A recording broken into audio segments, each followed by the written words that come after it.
Assalamualaikum warahmatullahi wabarakatuh. Salam sejahtera ke atas kalian semua, rahmat Allah dan keberkatan. Masya Allah, Alhamdulillah. Sahabat-sahabat yang dihormati lagi dikasihi, semoga semuanya dalam rahmat ilahi, sentiasa kuat dan tenang, sentiasa dapat mengharungi setiap ujian Allah dengan pertolongan Allah Subhanahu wa ta'ala, insya-Allah. Amin ya rabbal alamin. Subhanallah, sahabat-sahabat yang dirindui, disayangi, insya-Allah, ekspedisi excellent pejuang dakwah cyber sekalian, terima kasih di atas segala peranan yang dijalankan melalui share perkongsian kita, melalui emoji, melalui gift, melalui tap-tap sentiasa sampai 1 million, dan pelbagai usaha masing-masing bagi menggerakkan kerja dakwah melalui media sosial menggunakan platform Ustazah Asma Harun. Alhamdulillah, saya sihat walafiat. Mungkin nampak keletihan sikit kan, mata pun nampak macam sembab sikit. Ya, tak boleh nak nafikan, memang agak keletihan sikit. Malam tadi pun ada ceramah, jadi bila lari sikit pada jadual. Sekarang bila dah tua ni, tidur awal sikit. Pukul 10 dah tidur, macam tu lah, 10.30. Kita pun bangun awal kan. Jadi bila lari sikit masa tu, dia dah tak boleh nak tidur. Kalau lari waktu tidur yang kebiasaan, gitulah. Ustazah nak tanya, apa hukum dakwa jedak jeduk? Jedak jeduk. Tim tolong bagi maklumat. Jedak jeduk. Jedak jeduk. Jedak jeduk. Apa tu? Siapa yang tahu pasal jedak jeduk? Isu apa ni jedak jeduk ni? Dakwah dibuat jedak jeduk. Pun saya masih tak faham. Nantilah, jedak jeduk ni joget-joget lagu rancak, Ustazah. Oh, itu dia jedak jeduk. Joget-joget lagu rancak. Apa hukum menari? Hukum menari bagi lelaki di khalayak ramai harus. Maksudnya lelaki tidak sampai peringkat haram bila menari di khalayak ramai, sama ada secara fizikal ataupun alam maya. Tapi dengan syarat tidak menaikkan syahwat jugalah. Begitu. Tetapi bagi wanita, menari di khalayak ramai ataupun melakukan apa jua bentuk yang menggerakkan tubuh badan liut lentuk sehingga menampakkan aurat dan menampakkan tubuh badan, maka hukumnya adalah tidak dibenarkan ataupun haram hukumnya.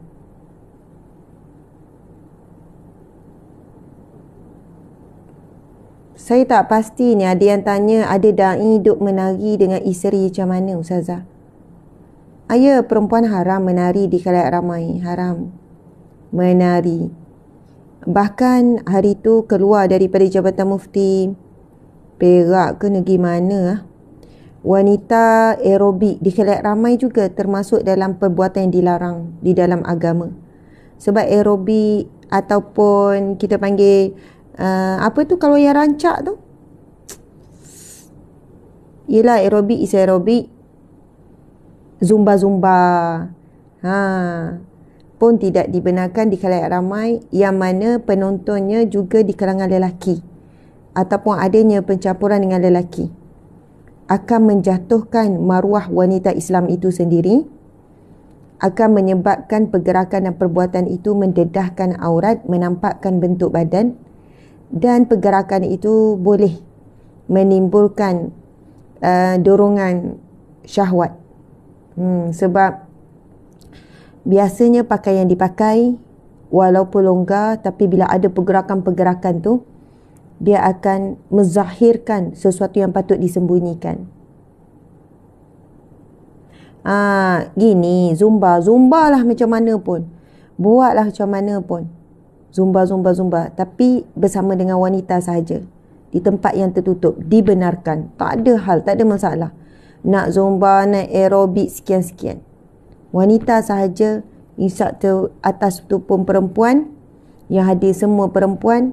Kemudian buatlah macam mana sekatan, dilarang untuk lelaki melihat. Maksudnya nak bersukan, bersenam, tidak ada larangan sedikit pun, tapi dalam keadaan yang terjaga, terpelihara. Ya, zumba dalam rumah, macam tu.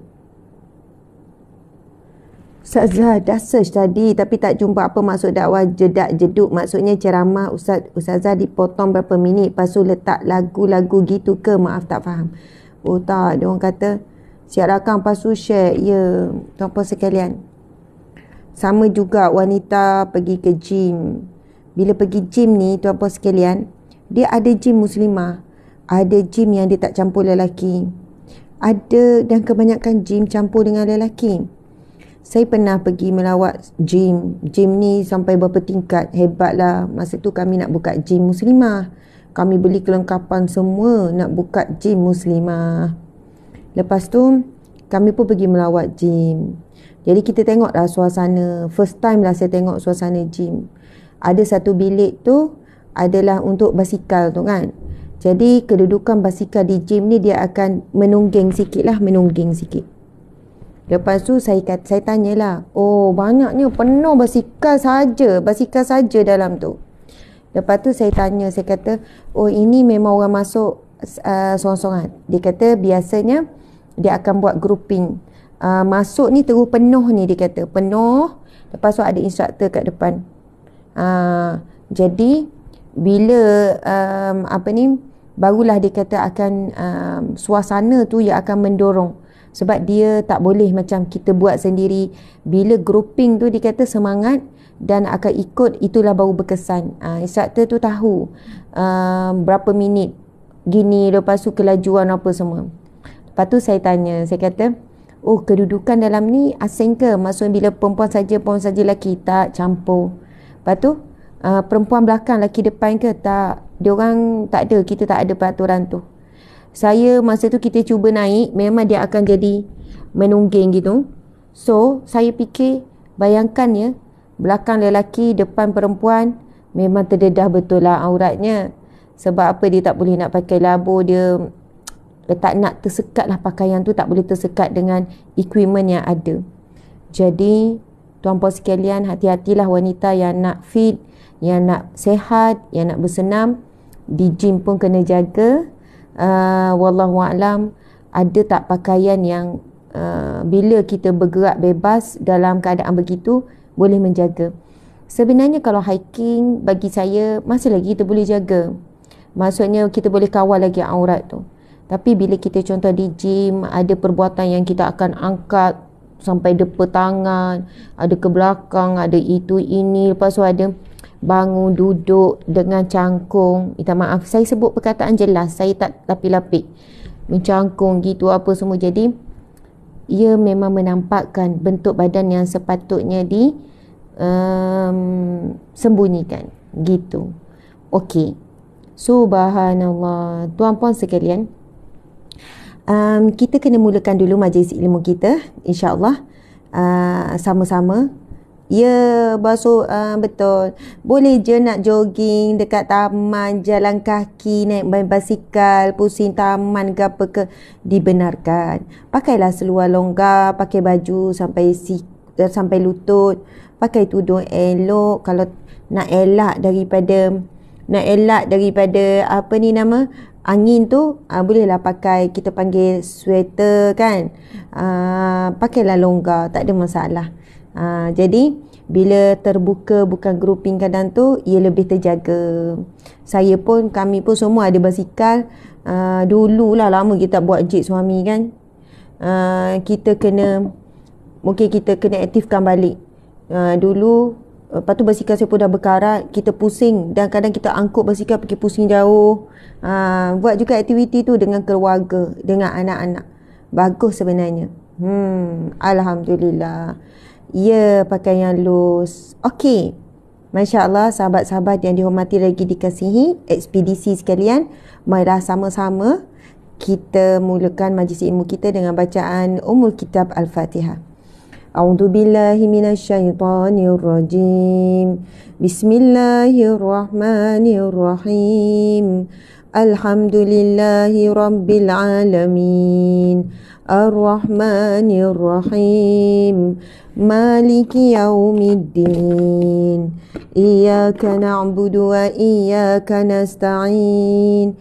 Ihdinas siratal mustaqim. Siratal ladzina an'amta 'alaihim ghairil maghdubi 'alaihim waladdallin. Amin.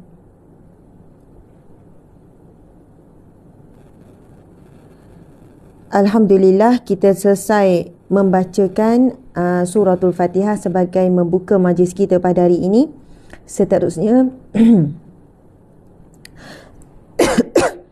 Seterusnya kita akan sama-sama membacakan 10 ayat awal dan 10 ayat akhir suratul Kahfi.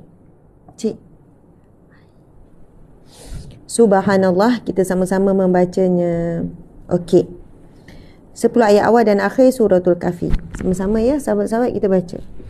A'udzubillahi minasyaitonir rajim. Bismillahirrahmanirrahim. Alhamdulillahilladzi anzala ala 'abdihil kitaba wa lam yaj'al lahu 'iwaja qayyiman liyunzira ba'san shadidan min ladunhu wa yubashshiral mu'minin الذين يعملون الصالحات أن لهم أجرا حسنا ماكثين فيه أبدا وينذر الذين قالوا اتخذ الله ولدا ما لهم به من علم ولا لآبائهم كبرت كلمة تخرج من أفواههم إن يقولون إلا كذبا فلعلك باخع نفسك على آثارهم إن لم يؤمنوا بهذا الحديث أسفا إنا جعلنا ما على الأرض زينة لها لنبلوهم أيهم أحسن عملا وإنا لجاعلون ما عليها صعيدا جرزا أم حسبت أن أصحاب الكهف والرقيم كانوا من آياتنا عجبا إذ أوى الفتية إلى الكهف فقالوا ربنا آتنا من لدنك رحمة وهيئ لنا من أمرنا رشدا ربنا آتنا من لدنك رحمة وهيئ لنا من أمرنا رشدا ربنا آتنا من لدنك رحمة. Ya Allah, kurniakanlah bagi kami daripada sisimu ya Allah rahmatmu. Wahayyi lana, dan sempurnakanlah ya Allah bagi kami min amrina rasyada, dalam semua urusan kami ya Allah, petunjukmu yang jelas. Amin ya rabbal alamin. Subhanallah, tuan-puan sekalian, seterusnya marilah sama-sama kita membacakan 10 ayat yang terakhir suratul Kahfi. A'udzu billahi minasyaitonir rajim. Bismillahirrahmanirrahim. Wa aradna jahannama yawma idzin lil kafirina arda الذين كانت أعينهم في غطاء عن ذكري وكانوا لا يستطيعون سمعا أفحسب الذين كفروا أن يتخذوا عبادي من دوني أولياء إنا أعتدنا جهنم للكافرين نزلا قل هل ننبئكم بالأخسرين أعمالا الذين ضل سعيهم في الحياة الدنيا وهم يحسبون أنهم يحسنون صنعا أولئك الذين كفروا بآيات ربهم ولقائه فهبطت أعمالهم فلا نقيم لهم يوم القيامة وزنا ذلك جزاؤهم جهنم بما كفروا واتخذوا آياتي ورسلي هزوا إن الذين آمنوا وعملوا الصالحات كانت لهم جنات الفردوس نزلا خالدين فيها لا يبغون عنها حولا قل لو كان البحر مدادا لكلمات ربي لنفد البحر قبل أن تنفد كلمات ربي ولو جئنا بمثله مددا قل إنما أنا بشر مثلكم يوحى إلي أنما إلهكم إله واحد فمن كان يرجو لقاء ربه فليعمل عملا صالحا ولا يشرك بعبادة ربه أحدا صدق الله العظيم. Subhanallah, Alhamdulillah, Allahu Akbar. Tak apa. Okey, baik. Sahabat-sahabat, kita dah baca Al-Quran tadi. Kita tutup dengan doa dulu. Bismillahirrahmanirrahim. Allahumma arhamna bil-Quran waj'alhu lana imaman wa nuran wa hudan wa rahmah.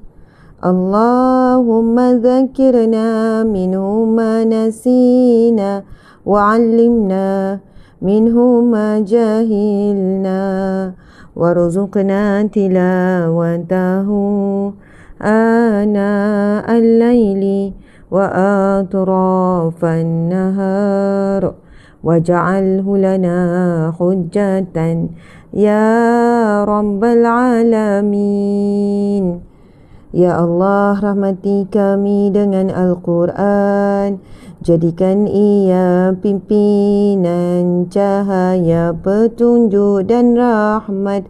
Ya Allah, ingatkan kami apa yang terlupa, ajarkanlah yang tak diketahui. Rizkikan kami membacanya siang dan malam, sepanjang siang dan malam. Jadikan ia hujah kami ya Rabbal Alamin. Amin ya Rabbal Alamin. Subhanallah, Alhamdulillah. Seterusnya, sahabat-sahabat muslimin muslimat yang dikasihi lagi dihormati, kita akan sama-sama membacakan Asmaul Husna. Kita baca Asmaul Husna. Okey, sama-sama membaca Asmaul Husna. Kerana hadis Nabi berkenaan Asmaul Husna ni, Masya Allah, Nabi bersabda, Inna lillah tis'atun wa tis'ina isman. Bagi Allah, Allah memiliki 99 nama. Tis'atan illa wahidan. Mi'atan illa wahidan.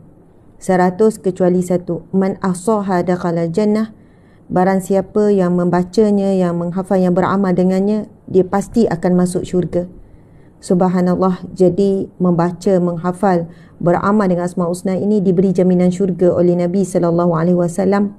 Maka tidak ada janji yang lebih benar melainkan janji Rasulullah dan janji Allah Subhanahu Wa Taala. Kita semua menginginkan syurga, tuan-puan sekalian. Kita semua mengharapkan syurga buat diri kita dan seluruh ahli keluarga. Jadikanlah amalan membaca Asmaul Husna ini satu amalan harian yang wajib kita baca setiap hari. Kita bolehlah wajibkan lepas solat subuh. Kalau tak sempat nak baca Quran sama-sama dengan anak, dengan keluarga, bacalah Asmaul Husna. Masya Allah, mudah-mudahan kita tergolong di kalangan yang akan dimasukkan ke dalam syurga. Kalaulah sekeluarga beku, hilang terus. Allahu Akbar, Allahu Akbar, Allahu Akbar. Kita sama-sama membacakan Asmaul Husna, insya-Allah. A'udzu billahi minasyaitonir rajim. Bismillahirrahmanirrahim. Nas'aluka ya man huwallahu alladhi لا إله إلا هو الرحمن الرحيم الملك القدوس السلام المؤمن المهيمن العزيز الجبار المتكبر الخالق البارئ المصور الغفار القهار الوهاب الرزاق الفتاح العليم القابض الباسط الخافض الرافع المعز المذل السميع البصير الحكام العدل اللطيف الخبير الحليم العظيم الغفور الشكور العلي الكبير الحفيظ المقيت الحسيب الجليل الكريم الرقيب المجيب الواسع الحكيم الودود المجيد الباعث الشهيد الحق الوكيل القوي المتين الولي الحميد المحصي المبدع المعيد المحيي المميت الحي القيوم الواجد الماجد الواحد الأحد الصمد القادر المقتدر المقدم المؤخر الأول الآخر الظاهر الباطن الوالي المتعالي البار التواب المنتقم العفو رؤوف المالك الملك ذو الجلال والإكرام المقسط الجامع الغني المغني المانع الضار النافع النور الهادي البديع الباقي الوارث الرشيد الصبور الذي ليس كمثله شيء وهو السميع البصير اللهم صل أفضل الصلاة على أسعد المخلوقات كسيدنا محمد وعلى آله وصحبه وسلم عدد معلوماتك ومداد كلماتك كلما ذكرك الذاكرون وغفل عن ذكره الغافلون. Subhanallah walhamdulillah wa la ilaha illallah wallahu akbar. Kita selesai membacakan Asmaul Husna. InsyaAllah sahabat-sahabat mata Allah sekalian, seterusnya kita berselawat ke atas Nabi Muhammad sallallahu alaihi wasallam. Apa jua gangguan kepada hati kita, jiwa kita, perasaan kita, fikiran kita sekarang, apa pun ujian, kesedihan, kelukaan, kekecewaan, apapun yang berlaku di luar daripada jangkaan, di luar daripada perancangan, keinginan, subhanallah, marilah sama-sama kita hadapinya dengan dengan mencari ataupun dengan berusaha mendapatkan rahmat Allah. Dan kita tahu selawat ke atas Nabi adalah salah satu cara ikhtiar kita untuk dapat pertolongan Allah, rahmat Allah. Nabi SAW bersabda, "Man shalla alayya salatan wahidatan sallallahu alaihi 10 salawat." Barang siapa yang berselawat kepadaku satu kali, maka Allah akan berselawat kepadanya 10 kali ganda. Dan Allah akan menaikkan darjatnya dan Allah akan menggugurkan dosanya. Jadi sahabat-sahabat yang dihormati sekalian, apakah maksud Allah memberikan selawat kepada kita? Sekali kita selawat pada Nabi, 10 kali Allah selawat pada kita. Memmaksud Allah memberikan rahmatnya kepada kita, Allah memberikan pertolongannya kepada kita. Jadi insya-Allah sama-sama sahabat-sahabat kita berselawat kepada Nabi. Mudah-mudahan segala kesulitan yang kita hadapi saat ini Allah leraikan, insya-Allah. Bismillahirrahmanirrahim. Sallallahu ala Muhammad, sallallahu alaihi wasallam, sallallahu ala Muhammad, sallallahu alaihi wasallam, sallallahu ala Muhammad, sallallahu alaihi wasallam, sallallahu ala Muhammad, sallallahu alaihi wasallam, sallallahu ala Muhammad, sallallahu alaihi wasallam, sallallahu ala Muhammad, sallallahu alaihi wasallam. Allahumma salli wa sallim wa barik alaihi, sallu alaihi. Masya Allah, kita kembali bersiaran semula di TikTok dan saya sebenarnya terharu sangat-sangat di atas usaha keras tim ekspedisi Excellent Pejuang Dakwah Cyber sekalian ataupun kepada semua yang hadir. Saya tengok komen tu bersungguh-sungguh, contohnya di TikTok yang baru bersiaran semula. Jom sahabat-sahabat kita tekan link, kita share link. Jom sahabat kita naikkan balik live tadi dah 4,000 lebih. Jom sahabat-sahabat tekan tap. Untuk makluman di TikTok sekarang ini tak appear pun berapa hadir apa semua. Tak nampak encik? Tak nampak jumlah views. Tak apa, saya tak tahu, mungkinlah ada sebab tertentu TikTok diganggu dan sebagainya. It's okay, kita teruskan perjuangan ni. Jadi ada siap buat, ada yang dekat FB tadi tu nangis, dia kata apa ni, terharu melihat walaupun Ustazah dalam keadaan kurang sihat tetapi berusaha juga untuk meneruskan kuliah. Jadi dia pun bersemangat untuk menyebarkan ataupun tolong menolong, bantu membantu. Jadi sahabat-sahabat dimati Allah, 2.8k sekarang ya, it's okay. Saya pun bila anda semangat, saya tambah semangat. Kita memang kena tolong menolong, saling menguat. Kalau ada pihak yang nak menjatuhkan, nak mengganggu gugat ataupun nak melemahkan semangat, subhanallah, kita bersama-sama lebih kuat lagi daripada mereka. Tuan-puan sekalian, perjuangan Nabi pun tidak berseorangan. Nabi berjuang dengan isteri, Nabi berjuang dengan sahabat-sahabat. Nabi hijrah pun bukan seorang, Nabi hijrah pun dengan sahabat. Nabi menyebarkan dakwah, Nabi berperang, semuanya mesti berkumpulan. Sebab itu bila kita nak sambung kerja Nabi, kita mesti berjemaah, kita mesti saling menguat. Nabi pun pernah ada rasa down, ibarat gitu, bukan down lah, Nabi rasa sedih. Ada ketikanya Nabi rasa sedih dengan sahabat bila ada Nabi minta buat dalam keadaan yang getir, sahabat tak boleh nak terima. Masa tu ada satu ceritanya, untuk kali pertama setelah 7 tahun, 6 tahun 7 tahun nak pergi daripada Madinah, setelah 7 tahun 6 tahun 7 tahun tinggalkan Madinah, so nak balik untuk buat haji dan umrah. Tetapi pada tahun tersebut semua umat Islam dah bersiap, dah rindukan tanah air ni nak jumpa, tiba-tiba tak dapat masuk. Masa tu dah dekat dah dengan kota Madinah. Jadi dah niat dah ihram. Nabi pun kata, kamu buat sekian-sekian, kita tak boleh masuk pada tahun ni. Dah lah daripada jauh dah ni, beratus kilometer, dah lah bertahun-tahun rindukan tanah air ni kan, tak balik nak jumpa. Lepas tu rindukan Kaabah, yang mana mereka membesar di Kaabah, melihat Kaabah hari-hari. Jadi mereka susah sangat nak terima keputusan Nabi, patah balik dan buat satu perjanjian damai, perjanjian dengan pihak musuh ni. Jadi perjanjian tu pula nampak berat sebelah, yang dinamakan perjanjian Hudaibiyah. Tuan-puan sekalian, bayangkan, jadi sahabat-sahabat ni tak buat apa yang Nabi suruh, bercukur masa tu. Lalu Nabi pun cakap dekat Ummu Salamah yang menemani Nabi, isteri yang ikut Nabi masa tu kan. Nabi nampak sedih, Nabi rasa sekian-sekian.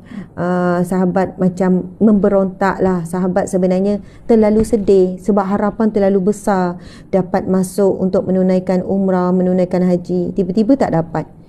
Bukan sekejap menunggu 7 tahun tu, apa sekian perjanjian Hudaibiyah tu, tahun yang ke-7, tak silap saya tahun ke-7 hijrah. Nanti boleh tengok balik sejarah, fakta sejarah tu. Lalu Ummu Salamah pun menyarankan kepada Nabi, ya Rasulullah, sekarang kamu keluar je ya Rasulullah di hadapan sahabat-sahabat tu, lalu kamu dulu, kamu mulakan saja bercukur.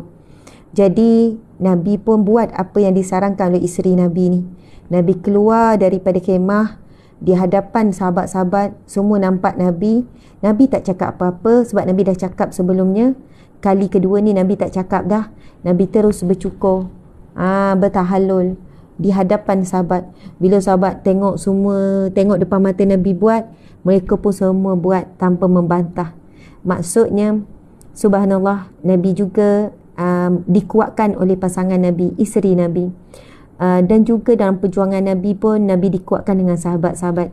Sebab itu, tuan-puan sekalian, sebagai manusia biasa, saya juga perlukan semangat dan kekuatan daripada sahabat-sahabat.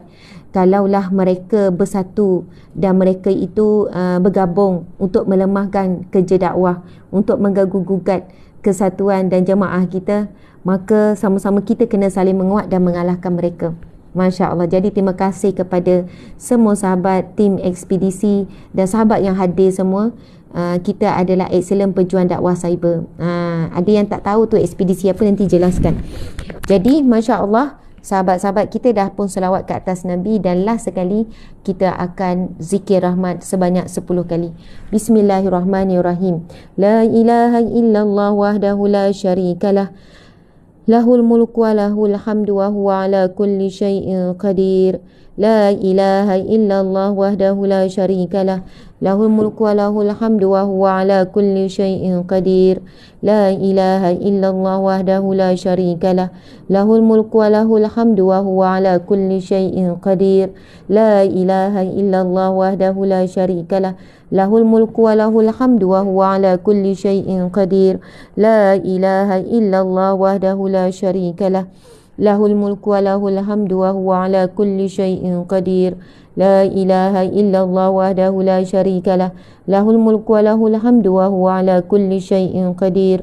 La ilaha illallah wahdahu la syarikalah, lahul mulku wa lahul hamdu wa huwa ala kulli syai'in qadir. La ilaha illallah wahdahu la syarikalah, lahul mulku wa lahul hamdu wa huwa ala kulli syai'in qadir. La ilaha illallah wahdahu la syarikalah, lahul mulku wa lahul hamdu wa huwa ala kulli syai'in qadir. La ilaha illallah wahdahu la syarikalah, lahul mulku wa lahul hamdu wa huwa ala kulli syai'in qadir.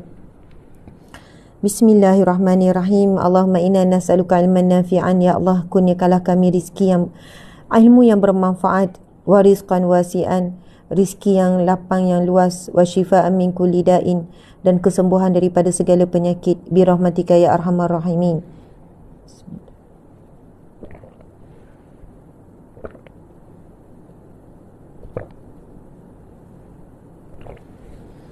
Sahabat-sahabat, saya pegang tangan kanan ya, tapi bila kamera depan dia nampak terbalik macam saya pegang tangan kiri. Tapi ini benar-benar tangan kanan, ini ada tangan kiri.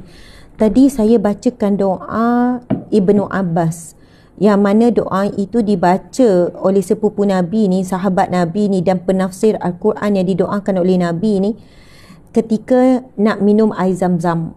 Walau bagaimanapun, kita boleh je beramal dengan doa ini setiap kali minum air kosong, walaupun tak minum air zam-zam.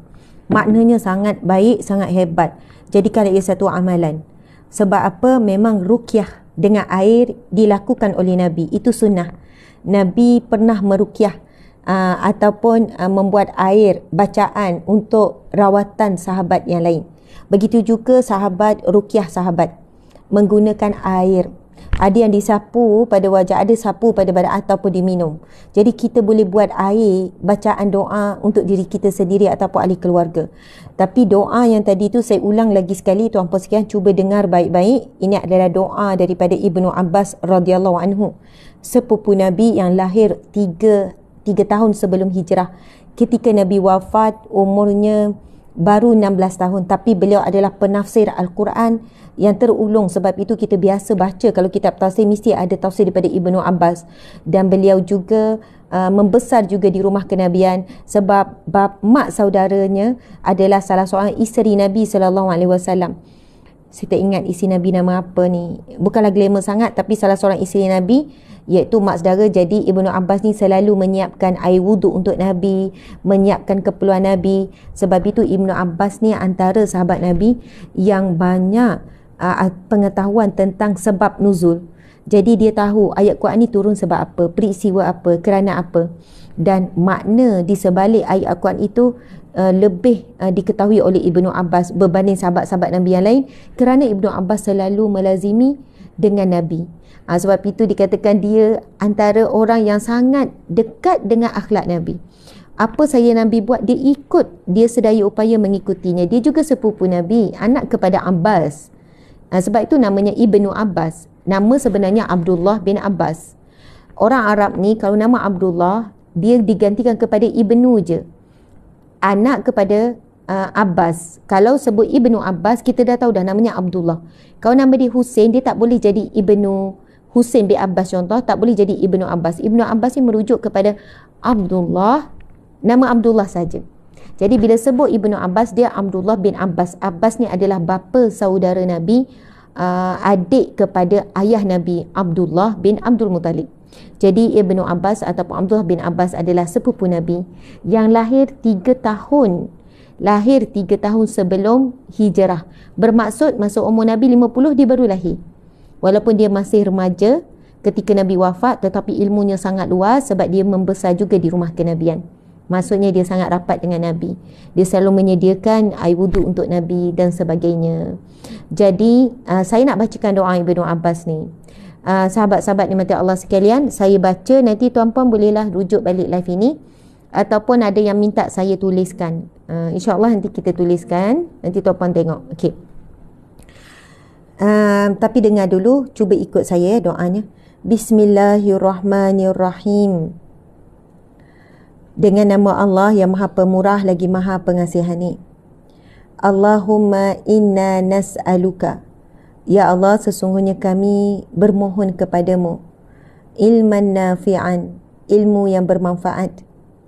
Wa rizqan wasi'an, rizki yang luas. Wa shifaan min kulli da'in, dan kesembuhan daripada segala penyakit.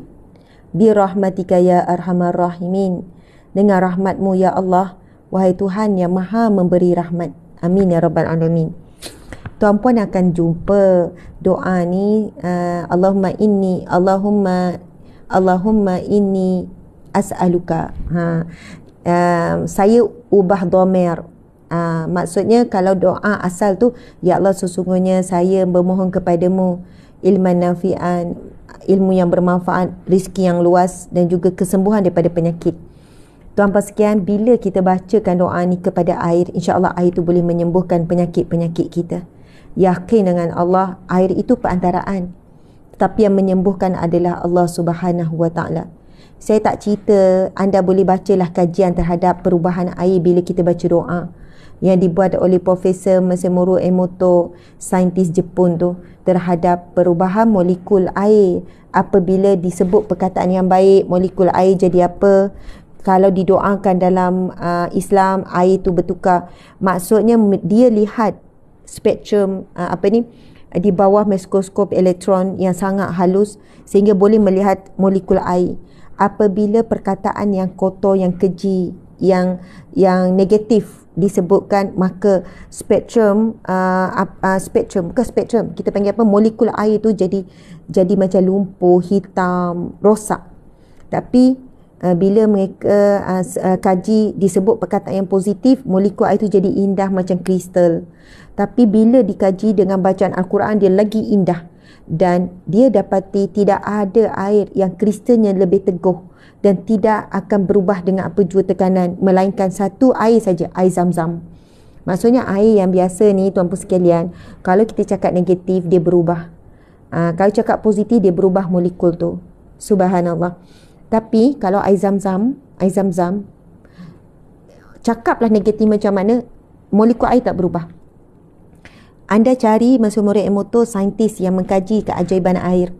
Akhirnya beliau mengatakan, beliau bukan Muslim, beliau mengatakan bahawa air adalah perakam memori yang terbaik, lebih baik daripada otak merakam memori.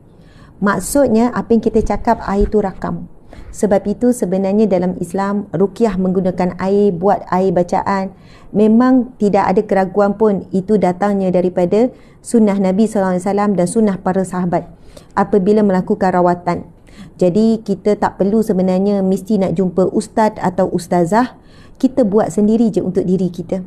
Sebab saya selalu suka ingatkan, Allah yang uji kita, Allah nak tengok sejauh mana usaha dan kebergantungan kita kepada Allah. Tetapi kadang-kadang kita tidak yakin dengan diri kita.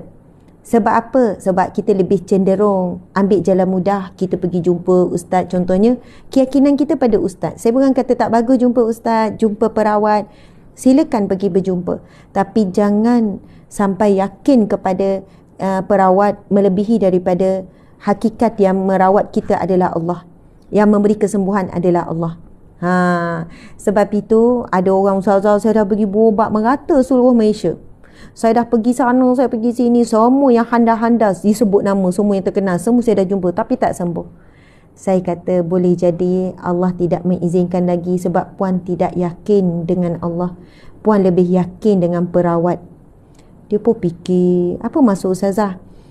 Contoh ya, bila puan pergi jumpa perawat A ni, terkenal. Sampai puan tengok testimoni ramai boleh sembuh. Dalam perjalanan tu pun puan dah mindset puan, boleh sembuh ni, boleh sembuh ni, sihat ni lepas ni sihir ni tak ada dah ni. Maksudnya keyakinan itu lebih terbina kepada perawat, bukan kepada Allah Subhanahu Wa Taala. Dan Allah sayang puan. Sebab itu puan masih sakit. Allah sayang puan.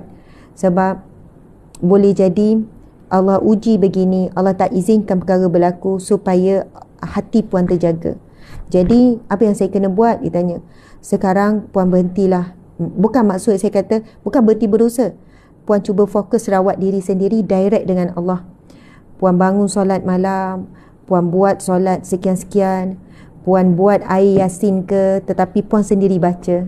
Puan baca ayat-ayat ruqyah tapi puan baca sendiri. Maksudnya puan direct dengan Allah, tak ada perantaraan manusia. Mudah-mudahan puan akan sembuh. Alhamdulillah, ada ramai juga yang sempat bagi feedback, mungkin jumpa balik. Dia kata, alhamdulillah ustazah, satu persatu Allah buka jalan sekian-sekian. Tuan-puan sekalian, Masya Allah, doa Ibnu Abbas tu merangkumi semua yang kita perlu. Yang pertama kita minta, ya Allah berikanlah kepadaku ilmu yang bermanfaat. Tuan-puan sekalian, ilmu adalah keperluan yang melebihi daripada keperluan makan dan minum. Kita nak masak telur mata pun, kalau tak ada ilmu tak boleh masak. Cuba kita suruh anak kita yang tak pernah masak telur mata, takkan jadi. Walaupun bagi kita boleh pejam mata je masak telur mata tu, tapi tanpa ilmu tak boleh buat. Donat nak bagi gebu-gebas sedap tu, kalau tak ada ilmu tak boleh. Nak buat apa, sekecil apa pun mesti ada ilmu. Subhanallah, sekecil apa pun mesti ada ilmu. Barulah apa yang kita buat itu terbaik. Tapi ilmu ini ada ilmu yang merosakkan manusia, jadi riak, takabur, ujuk, sombong, angkuh, ilmu yang sesat, ilmu sekian-sekian. Ia merosakkan. Tapi kita minta dengan Allah, berikanlah kepadaku ilmu yang bermanfaat. Dan ilmu yang bermanfaat ini, sahabat-sahabat tuan-tuan sekalian, adalah ilmu yang mana bila kita dapat, kita boleh beramal. Dan ilmu itu melindungi kita daripada perkara yang salah, perkara yang batil. Ilmu yang bermanfaat ini boleh membawa kita ke syurga. Sebab itu Nabi sebut ilmu nurun, ilmu itu adalah cahaya. Ilmu itu adalah cahaya. Dia yang akan menerangi kita. Tanpa ilmu kita hidup dalam kegelapan dan kesesatan. Nanti saya ulang balik doa ni, sabar ya. Kemudian kita minta dengan Allah yang kedua, iaitu rizki yang luas. Wa rizqan wasi'an. Rizki yang luas. Tim tak ada ke tuliskan balik doa ni, kesian orang minta. Bila saya dah bacakan doa, sepatutnya tim yang bertugas, kita ada tim researcher, kita ada tim media, tuliskanlah balik. Cari je dalam internet. Doa minum air ni, doa minum air zam-zam ni, lepas tu share. Sebab ramai yang nak ni. Share link. Ataupun share lah doa tu. Betul kan? Masya Allah. Tuan-puan dimati Allah sekalian. Yang kedua, doa itu kita minta dengan Allah, iaitu rizki yang luas. Bila minta warisqan wasi'an, rizki yang luas. Wasi' itu luas. Kita takkan sebut air laut itu banyak. Banyaknya air laut, kita akan sebut luasnya laut. Apa maksud? Laut tidak bertepi. Kalau duduk tengah-tengah laut, tak nampak mana depan, mana belakang, mana kiri, mana kanan. Seluas mata memandang. Itulah rizki yang kita harapkan kepada Allah. Bila luas, bermaksud dia bukan menimbun. Yang dibenci, yang dilarang dalam agama, yang dimurkai oleh Allah, menimbun harta. Menimbun harta macam ni. Harta makin naik. Itu menimbun harta. Dilarang. Harta dia, duitnya banyak, tetapi hanya untuk dirinya saja ataupun keluarganya saja. Dia ada duit, dia tambah lagi aset, dia tambah lagi aset, dia tambah aset untuk dirinya. Dia pun tak guna pun aset tu. Dia beli lagi properties, dia beli lagi kereta, dia beli lagi itu, dia beli. Ini namanya menimbun harta. Tak guna, jarang-jarang sekali guna, bla bla bla bla bla. Minta maaf ya. Tapi bila luas macam ni, luas hartanya, luas. Maksudnya rezeki dia boleh kongsi dengan ramai orang. Dia dengan infaknya, dengan wakafnya, dengan sedekahnya, menyumbang kepada agama Allahnya, rezeki jadi luas. Tetapi rezeki yang luas begini sebenarnya tidak bertepi. Dia tidak akan berhenti. Rezeki yang sebegini tidak ada hujungnya. Kalau menimbun harta lama-lama, boleh terbalik tak? Kalau bangunan tinggi boleh terbalik. Dia ada limit dia. Dia ada limit dia nak tinggi, nak menimbun harta tu. Tapi kalau harta yang luas tidak. Sebab itu kita tak jumpa doa kalau minta rezeki yang banyak. Rezeki yang doa yang Nabi ajar adalah, dan juga para sahabat ajar dia doa meminta dengan Allah kalau bab rezeki, minta rezeki yang luas. Bila kita cari rezeki, kita jadi kaya, tak salah. Untuk jadi orang kaya tak salah, ia bukan satu kedudukan yang terhina. Jangan kita kata orang yang susah itu lebih mulia daripada orang kaya. Subhanallah, kaya itu sendiri bukan satu penghinaan. Jadi orang kaya bukan ukuran bahawasanya dia orang yang mengejar dunia. Bukan kita tengok rumah besar, kereta besar, kejar dunia, hubud dunia, mencintai dunia. Tak boleh. Para sahabat ramai yang kaya, ramai yang jutawan. Daripada 10 orang sahabat Nabi yang dijamin syurga, 7 orang adalah businessman yang berjaya, jutawan semuanya. Subhanallah, tuan-puan sekalian. Tetapi rezeki mereka adalah luas. Maksudnya dia berkongsi, dia menyebarkan rezeki itu. Jadi luas rezekinya, tidak pernah putus. Jadi doa yang kedua dalam doa ini, warizqan wasi'an, ya Allah kurniakanlah kepadaku rezeki yang luas. Kita tak boleh tolong orang luar, tapi rezeki kita boleh kongsi dengan mak ayah, dengan adik-beradik, dengan anak-anak, dengan suami, dengan isteri. Itu dah bermaksud rezeki kita luas. Masya Allah, alhamdulillah. Kalau boleh keluar lagi daripada ahli keluarga, itu lagi baik. Sebab itu kita kena lapangkan, luaskan rezeki dengan zakat. Tuan-puan sekalian, kalau kita baca, kita mendalami pasal zakat, apa itu zakat tuan-puan sekalian? Zakat ni maksud dia adalah bertambah, meluas, beranak. Rezeki kalau bayar zakat, dia akan bertambah-tambah, dia akan meluas. Masya Allah. Kemudian doa ini yang ketiga terkandung di dalamnya, ya Allah kurniakanlah kepadaku Allahumma inna nas'aluka ilman nafi'an wa rizqan wasi'an wa shifaan min kulli da'in, dan kesembuhan daripada segala penyakit. Kita minta Allah beri kesembuhan, sembuh kita daripada penyakit. Penyakit zahir yang boleh dilihat, penyakit batin yang tidak boleh dilihat, penyakit-penyakit yang kita tak tahu, tapi Allah lebih tahu kita sakit apa. Kadang pergi jumpa doktor, doktor tak boleh detect. Pergi jumpa perawat pun tak boleh detect. Tapi Allah pasti boleh detect. Allah pasti boleh tahu. Jadi kita beramal lah. Setiap kali nak minum air kosong, baca je doa ni. Seronok tuan-puan sekalian. Itulah antara doa pendinding lah kita kata. Doa penguat. Okey, saya baca lagi sekali sebab ada orang minta ulang. A'udzubillahi minasyaitanirrajim. Bismillahirrahmanirrahim. Allahumma inna nas'aluka ilman nafi'an wa rizqan wasi'an wa shifaan min kulli da'in birahmatika ya arhamar rahimin.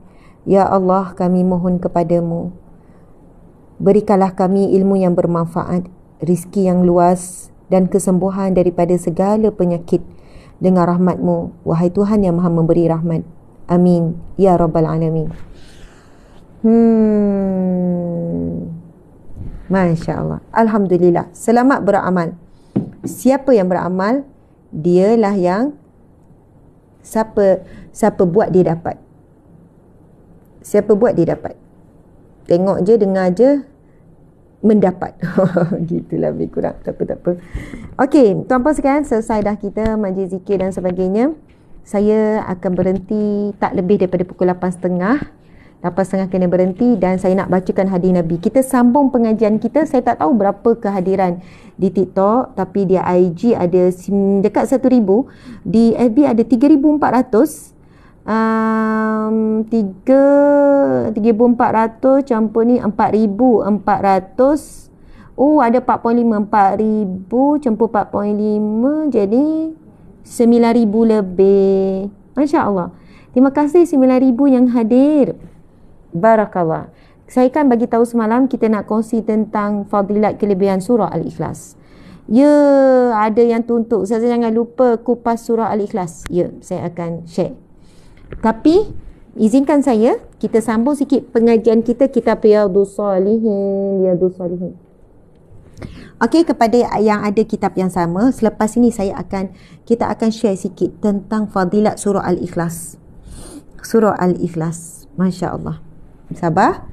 Stay tune. Gitu.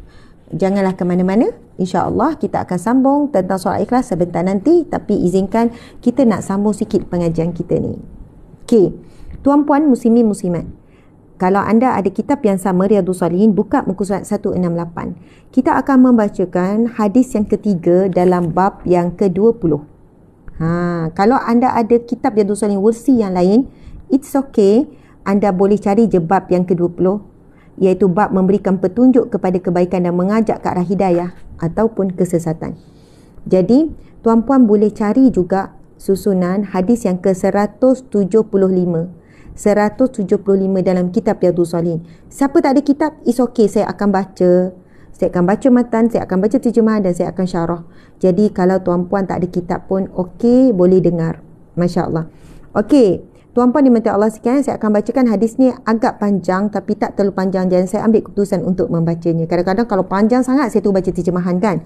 Tapi ini panjang yang sederhana, tapi lebih panjang daripada biasalah. Sahabat-sahabat, kita bila dengar hadis Nabi dibacakan, kita kena jaga adab kita jaga akhlak kita, sebab dengan kita menghormati bacaan hadis Nabi, umpama kita menghormati Nabi. Masa orang baca Al-Quran, kita beradab juga kan, sebab kita menghormati Allah Subhanahu Wa Taala. Jadi insya-Allah saya akan bacakan, tuan-puan dengarkan. Mendengar hadis Nabi juga dapat pahala sebab ia juga wahyu daripada Allah. Mencintai Allah, bacalah Al-Quran. Mencintai Nabi, bacalah hadisnya. Al-Quran adalah kalamullah, manakala hadis Nabi adalah kalamu Rasulullah SAW. Dan hadis-hadis yang terkandung di dalam kitab Riyadhus Shalihin, bukan hampir semuanya, 100% adalah hadis yang sahih riwayat Bukhari dan Muslim. Sebahagian kecil sedikit saja adalah hadis hasan. Dan hadis yang saya nak bacakan juga adalah hadis sahih riwayat Bukhari dan Muslim, muttafaqun alaih. Okey, dah, saya nak baca dah sekarang. Bismillahirrahmanirrahim. Wa an Abil Abbas Sahli bin Sa'id As-Sa'idi radhiyallahu anhu anna Rasulullah sallallahu alaihi wasallam qala yawma Khaybar la u'tiyanna ar-rayah ghadan rajulan yaftahu Allahu ala yadayhi yuhibbu Allah wa rasulahu wa yuhibbu Allah wa rasuluhu fabata an-nasu yadukuna laylatahum ayyuhum yu'taha falamma asbaha an-nasu qadaw ala Rasulillah sallallahu alaihi wasallam kulluhum yarju an yu'taha faqala aina Ali bin Abi Talib faqila ya Rasulullah huwa yashtaki 'ainayhi qala fa arsilu ilayhi fa'utiya bihi fabasaqa Rasulullah sallallahu alaihi wasallam fi 'ainayhi wa da'a lahu fabari'a hatta ka'an lam yakun bihi waja' fa'atahu ar-raya faqala Ali radhiyallahu anhu ya Rasulullah uqatiluhum hatta yakunu mislana faqala unfuz ala rislika hatta tanzila bisahatihim summa da'uhum ila al-islam wa akhbirhum bima yajibu alaihim min haqqillah ta'ala fi fa wallahi li an yahdiyallahu bika rajulan wahidan khairul laka min khumrin na'am. Sadaqa Rasulullah sallallahu alaihi wasallam, muttafaqun alaih. Hadis riwayat Bukhari dan Muslim. Masya Allah, subhanallah. Muslimin muslimat yang dihormati lagi dikasihi, mari kita perhatikan apakah yang disampaikan dalam hadis Nabi sallallahu alaihi wasallam. Daripada Abu Abbas Sahal bin Sa'ad As-Sa'idi radhiyallahu anhu meriwayatkan bahawa Rasulullah sallallahu alaihi wasallam bersabda pada hari perang Khaybar. Tuliskan nota. Peristiwa ini, hadis ini, apa yang Nabi sampaikan ini berlaku ketika perang Khaybar. Masya Allah. Okey, Nabi bersabda pada hari perang Khaybar. Apa sabda Nabi? Dengarkan kata-kata Nabi yang kita rindu ini. Nabi yang kita cintai ini. Nabi yang kita dambakan syafaatnya. Mari kita dengarkan apa yang Nabi kata ketika perang Khaybar. Sungguh, besok saya akan memberikan bendera ini kepada seseorang yang Allah akan memberikan kemenangan melalui kedua tangannya. Dia mencintai Allah dan Rasulnya dan ia juga dicintai oleh Allah dan Rasulnya. Nabi masa itu pegang bendera. Bendera ini adalah syiar. Bendera adalah satu mercu tanda. Sebab itu orang yang akan diserahkan, yang akan membawa bendera ketika setiap perang adalah orang yang benar-benar terpilih. Dan musuh memang akan fokus dan attack untuk serang orang yang pegang mercu tanda ni, yang akan pegang syiar ni. Sebab sekiranya bendera itu jatuh, maka itu di antara tanda kekalahan. Sebab itu kita dapati dalam sejarah, orang yang pegang bendera ini dalam banyak peperangan dijumpai dalam keadaan yang menyayat hati sekiranya ia syahid. Dalam keadaan tangannya tidak ada sebelah kanan, sebelah kiri. Maksudnya pemegang panji ni, dia akan pegang supaya sedaya upaya bendera itu tidak jatuh ke tanah ataupun tumbang. Okay, kita dengarkan. Nabi sebut apa dalam perang Khaybar? Sungguh besok saya akan memberikan bendera ini kepada seseorang yang Allah akan memberikan kemenangan melalui kedua tangannya. Dia mencintai Allah dan Rasulnya dan dia juga dicintai Allah dan Rasulnya. Allahu Akbar. Nabi kata esok akan diberi bendera ini kepada orang yang mencintai Allah dan Rasulnya. Dan orang ini juga dicintai Allah dan Rasulnya. Dan kemenangan melalui kedua tangannya. Okey. Malam harinya para sahabat membincangkan mengenai siapa di antara mereka yang akan diberikan bendera itu. Jadi bila Nabi dah buat pengumuman macam tu, malam tu masing-masing tak tidur lena. Masing-masing bincang, siapakah orang yang terpilih ini yang akan diberikan bendera ini. Di pagi harinya, para sahabat pergi ke tempat Rasulullah sallallahu alaihi wasallam dengan mengharapkan agar bendera itu diberikan kepadanya. Tuan-puan sekalian, para sahabat ni dia bincang bukan sebab takut, sebab bukan tak nak, tapi mereka semua dengan mengharap agar nama mereka lah yang akan disebut oleh Nabi, agar mereka lah yang akan dipilih oleh Nabi untuk membawa panji tersebut. Kita bayangkan tuan-puan sekalian, dalam mindset memang dah faham dah, orang yang pegang bendera ni akan dikerumuni musuh, akan jadi target musuh. Sebab itu kebanyakan yang pegang bendera akan syahid ataupun dalam keadaan cacat. Sebab bila pegang tangan kanan, musuh akan attack tangan kanan untuk dipotong. Dan dia terus sambut tangan kiri pun akan dipotong. Dan kita dapati ada kisah dan sisi peperangan, bahu juga dipotong. Bila akhirnya kedua tangan dipotong, akan dipegang. Boleh jadi, bukan boleh jadi kalau kita lah, janganlah nama aku dipilih, jangan dipilih, takutnya sekian-sekian. Tapi para sahabat Nabi, mereka mengharapkan diri mereka dipilih oleh Allah untuk memegang bendera tersebut. Okey, kemudian beliau bersabda, kemudian Nabi Muhammad SAW bersabda pada pagi itu nak buat pengumuman siapa ni. Nabi bersabda, di manakah Ali bin Abi Talib? Di manakah Ali bin Abi Talib? Iaitu menantu Nabi, suami kepada Sayyidatina Fatimah.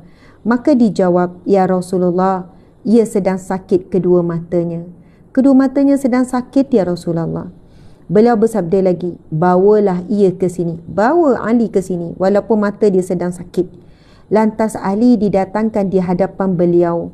Kemudian Rasulullah sallallahu alaihi wasallam meludahkan kepada kedua matanya seraya mendoakan.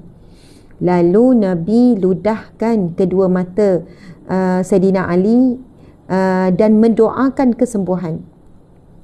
Tiba-tiba Ali pun sembuh sehingga seakan-akan dia tidak pernah sakit sebelumnya. Lalu beliau memberikan bendera itu kepadanya, iaitu Nabi serahkan bendera panji perang Khaybar ini kepada Sayyidina Ali radhiyallahu anhu. Kemudian Ali pun berkata, ya Rasulullah, apakah saya memerangi mereka hingga mereka menjadi seperti kita semua? Beliau menjawab, berjalanlah perlahan-lahan sehingga engkau datang di halaman perkampungan mereka. Kemudian ajaklah mereka masuk Islam dan sampaikan kepada mereka hal-hal yang wajib atas mereka dari hak-hak Allah Subhanahu wa taala. Demi Allah, sungguh jika Allah memberikan petunjuk kepada seseorang lantaran usahamu itu, lebih baik bagimu daripada memiliki unta-unta yang merah. Sadaqah Rasulullah sallallahu alaihi wasallam. Hadis riwayat Bukhari dan Muslim, muttafaqun alaih. Tuan-puan, muslimi muslimat di mata Allah sekalian, Nabi sebut apa esok akan kuserahkan bendera ini kepada orang yang kemenangan daripada kedua tangannya. Kedua, orang ini mencintai Allah dan Rasulnya, dan Allah juga dan Rasulnya mencintai orang ini. Dan siapakah orang yang dipilih oleh Nabi? Iaitu Sayyidina Ali radhiyallahu anhu. Tuan-puan sekalian, Sayyidina Ali ni sepupu Nabi. Sepupu Nabi, tuan-puan sekalian, Sayyidina Ali ni sepupu Nabi, anak kepada Abi Talib. Namanya adalah Ali bin Abi Talib, iaitu bapa saudara Nabi yang menjaga Nabi daripada kecil. Sepupu Nabi, tuan-puan sekalian, Masya Allah. Dan akhirnya sepupu ini menjadi menantu Nabi, nikah dengan Sayyidatina Fatimah. Kita selalu dengar kisah Sayyidina Ali yang memilih kehidupan yang sangat zuhud. Sangat zuhud. Tetapi kita kena faham Sayyidina Ali adalah panglima perang, antara panglima perang terhebat.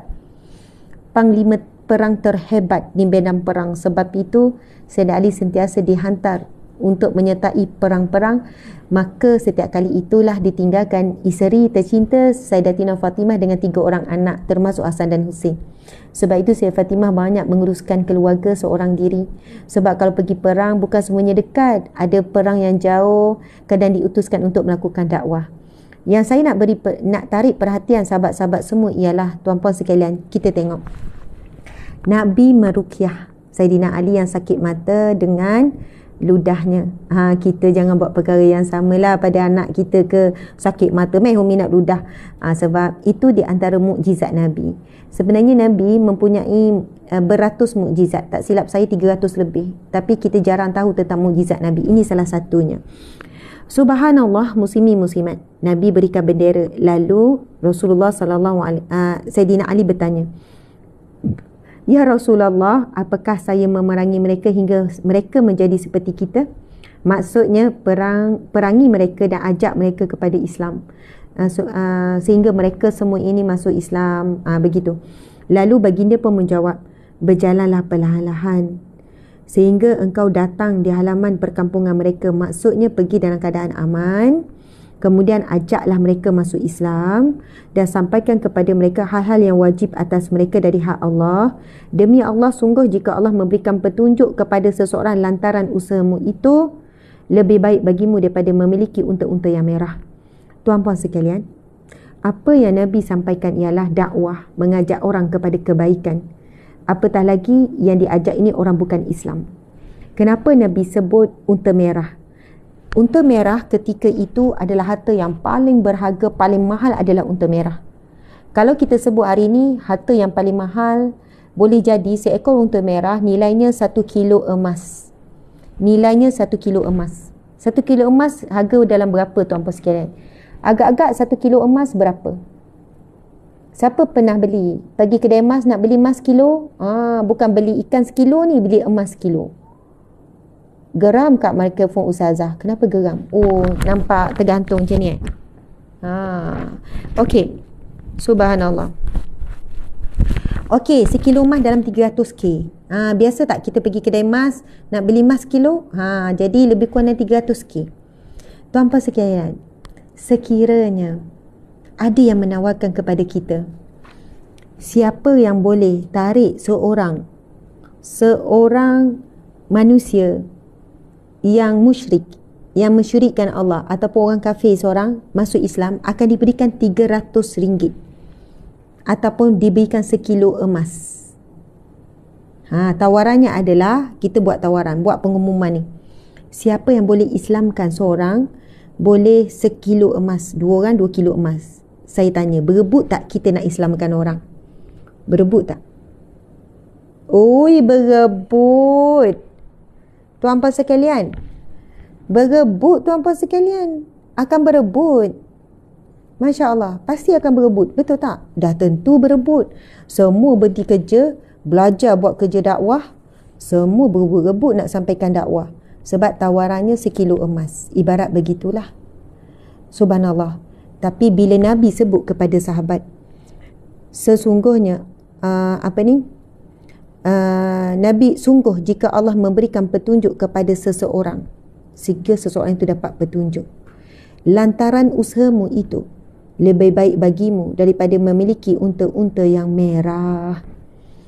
Pada zaman Nabi, unta merah ni lah harta yang paling mahal, nilai yang paling mahal. Siapa yang memiliki unta merah, sebab sangat susah nak dapat dan kelebihan-kelebihannya sekian-sekian, maka sebenarnya ia adalah lambang kekayaan. Dan memang ketika itu semua, maksudnya masing-masing menginginkan harta berupa unta merah. Tetapi ia bukan Nabi beri betul-betul unta merah. Nabi beri gambaran.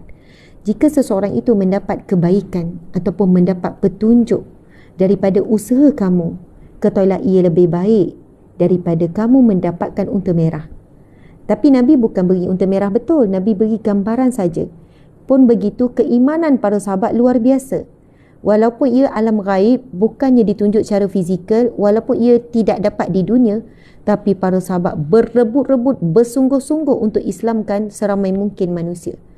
Bersungguh-sungguh, berebut-rebut untuk menyebarkan kebaikan yang ada dalam Islam.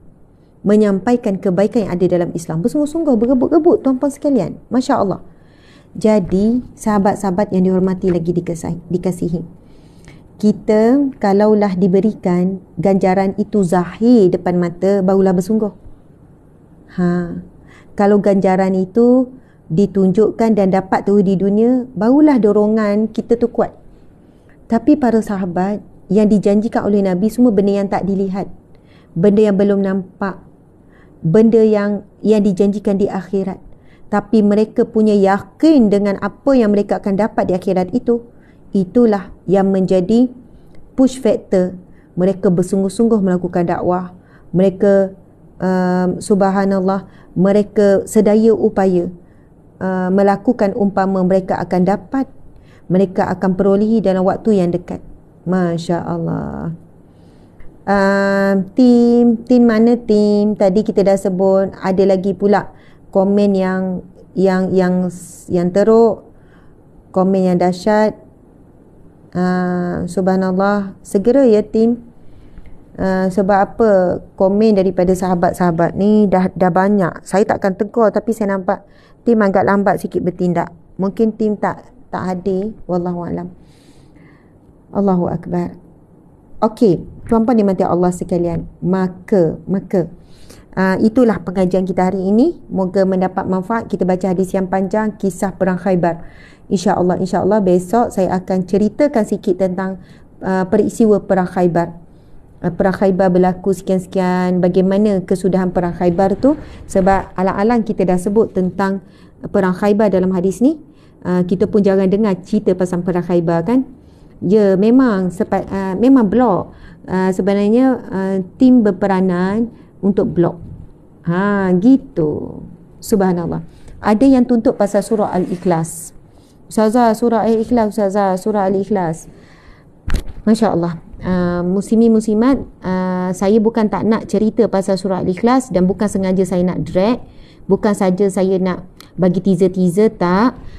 Cuma saya tak mampu nak teruskan kerana faktor kesihatan. Ini pun sedang menahan-nahan juga ni. Sedang push ataupun memaksa diri. Saya mohon maaf sangat.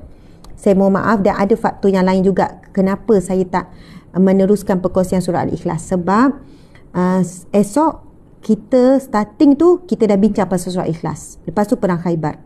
Barulah masa kita ada cukup, dan hari ni kita nampak ada banyak gangguan. Saya juga ada isu teknikal saya juga.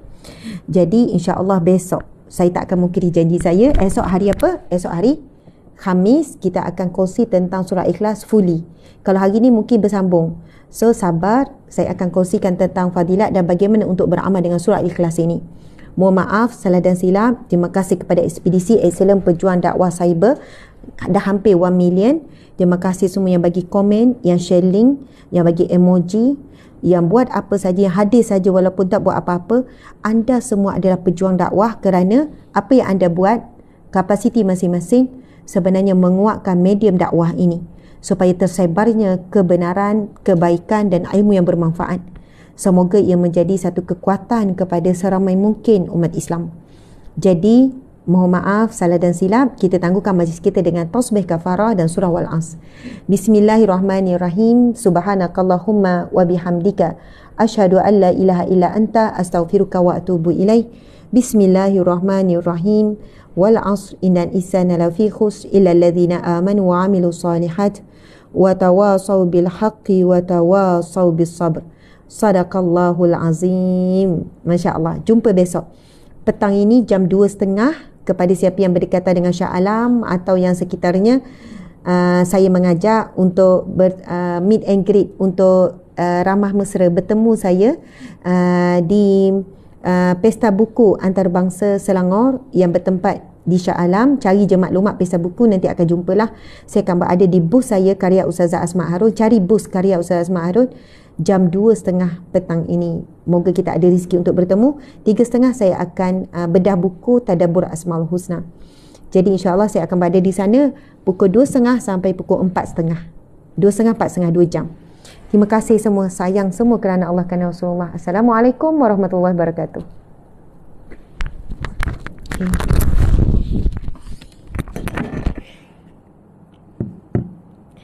Okay, tolong cepat je. Saya perlu berlalu. Sebab